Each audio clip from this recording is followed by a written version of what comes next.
Depuis plusieurs années, les gouvernements successifs font des déclarations fracassantes sur la nécessité de moraliser le capitalisme, d'en finir avec les paradis fiscaux. En 2009, en pleine tourmente financière, Nicolas Sarkozy assurait « Les paradis fiscaux, c'est terminé ». Aujourd'hui, c'est François Hollande qui le jure. On va voir ce qu'on va voir. Eh bien, on a vu.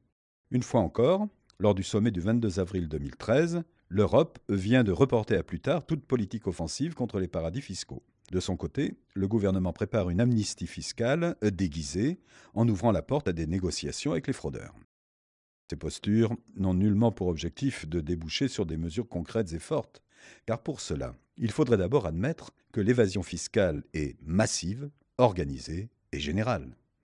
Massive parce que les chiffres de la finance mondiale et ceux des profits qui cherchent à échapper à l'impôt sont eux-mêmes astronomiques. Organisée parce qu'elle implique la plupart des grands opérateurs économiques et qu'elle a été encouragée et institutionnalisée, notamment par les différents traités européens. Générale parce que pratiquée impunément sous le terme d'optimisation fiscale par de grandes entreprises, des sportifs et des personnalités en vue, jusqu'à un ministre du budget. Faisons le point de la situation. L'évasion fiscale se nourrit et nourrit la financiarisation de l'économie. Aujourd'hui, la masse des liquidités dans le monde est estimée à 75 000 milliards de dollars. Et ce patrimoine financier est réparti de manière extraordinairement inégalitaire. 42,5% de cette somme, soit 31 873 milliards, sont détenus par 0,1% de la population mondiale. Ce sont justement ces masses considérables d'argent qui alimentent l'évasion fiscale. Et les Français ne sont pas en reste. Selon certaines estimations, ce sont environ 600 milliards d'euros, soit autour de 10% du patrimoine des Français, qui ont été chaque année soustraits à raison de 60 à 80 milliards. Une somme équivalente au déficit budgétaire de l'année 2012. À l'échelle de l'Europe, ce sont 1000 milliards d'évasions chaque année, 10 fois le montant de l'aide publique au développement octroyée par les pays du Nord aux pays en voie de développement. Alors, comment en est-on arrivé là ? Parmi les principaux piliers de la contre-révolution libérale, qui sévit depuis plus de 30 ans, la libéralisation des marchés financiers a été l'un des principaux leviers de développement des paradis fiscaux. L'évasion fiscale n'est donc pas la pratique isolée de quelques bandits, c'est bel et bien une technique organisée d'enrichissement et qui a été sciemment encouragée. À commencer par l'Union européenne, dont les traités ont organisé et systématisé le principe de libre circulation des capitaux. L'Union européenne est aujourd'hui même un obstacle à la lutte contre l'évasion, car contrairement à ce qu'on entend souvent dire, le traité de Lisbonne interdit de fait toute harmonisation fiscale. En effet, toute décision en la matière doit être prise à l'unanimité des 27 pays membres, autant dire jamais.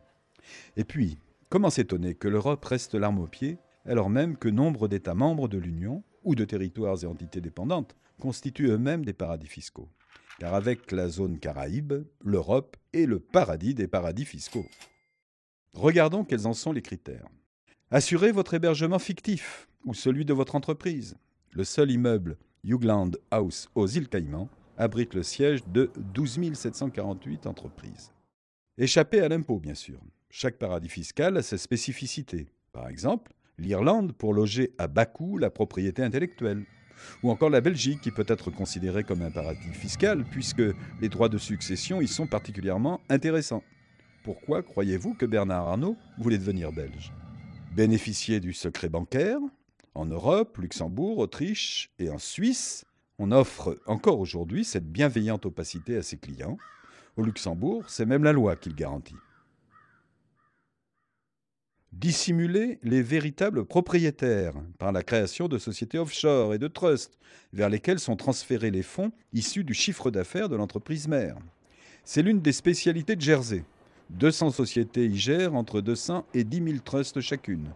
350 000 comptes offshore et entre 3 000 et 8 000 milliards de dollars d'actifs. Enfin, et c'est peut-être le plus important, préserver la finance de toute instabilité sociale, économique et bien sûr démocratique.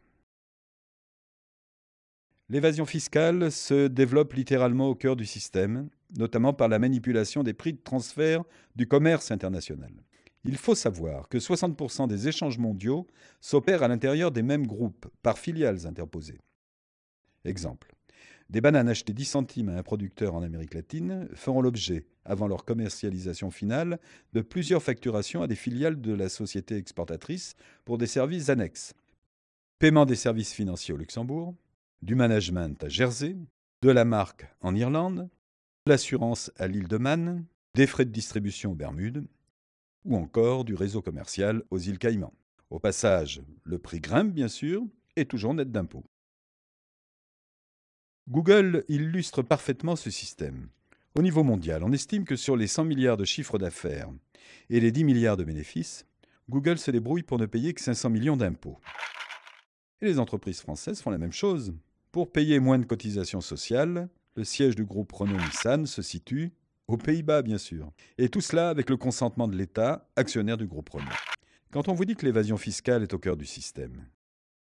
Pourtant, si l'on veut vraiment s'y attaquer, on peut le faire.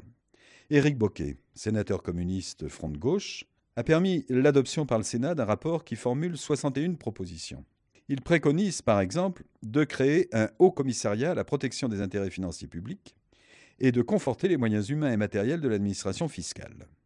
De donner du pouvoir aux salariés dans la gestion des entreprises pour qu'ils puissent constituer, au cœur même de l'entreprise, des garde-fous de la fraude et de l'évasion fiscale. De taxer les bénéfices transférés au profit d'entités situées à l'étranger, d'avoir une politique pénale permettant une sanction effective et dissuasive, ou encore d'établir un registre européen des trusts et des comptes bancaires. Ces mesures, souvent de bon sens, ne demandent qu'un peu de courage et de volonté politique. Le Parti communiste français, au cœur du front de gauche, a ce courage, car notre seul dessein, c'est l'humain d'abord.